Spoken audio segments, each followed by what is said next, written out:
Pada 7 Januari 2026 lalu, Presiden Prabowo Subianto secara resmi mengumumkan keberhasilan Indonesia mencapai swasembada pangan nasional tahun 2025. Di Indonesia, pangan terbagi menjadi dua kelompok besar yakni pangan nabati, berasal dari tumbuhan, dan pangan hewani, berasal dari hewan. Pangan nabati meliputi beras, jagung, sagu, singkong, ubi jalar, talas, sukun, dan sorghum.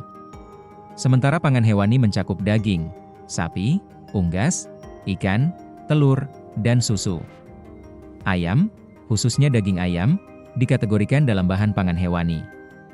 Saat Prabowo bangga Indonesia telah swasembada pangan, pemerintah Indonesia justru menyetujui impor 1.000 ton beras khusus dan 580.000 ekor ayam dari Amerika Serikat, AS, lewat perjanjian dagang resiprokal antara kedua negara.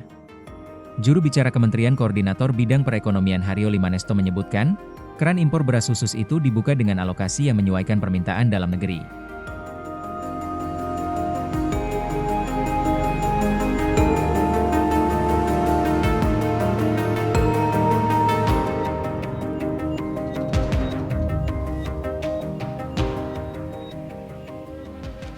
Pemerintah setuju memberikan alokasi impor untuk beras klasifikasi khusus asal AS, namun tetap realisasinya tergantung permintaan dalam negeri, kata Haryo dalam keterangan tertulis, Minggu 22 Februari 2026 sebagaimana dikutip dari kompas.com.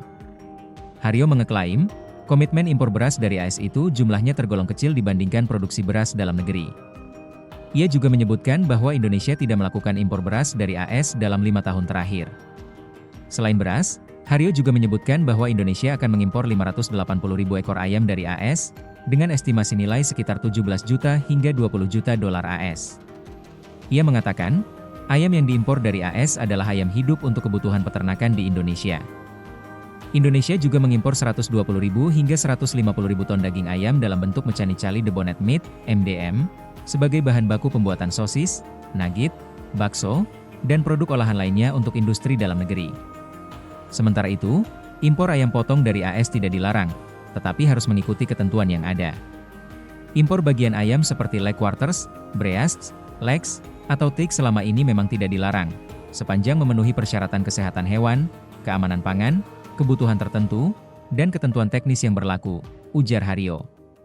Haryo menegaskan, pemerintah tetap memprioritaskan perlindungan peternak dalam negeri serta menjaga keseimbangan pasokan dan harga ayam nasional.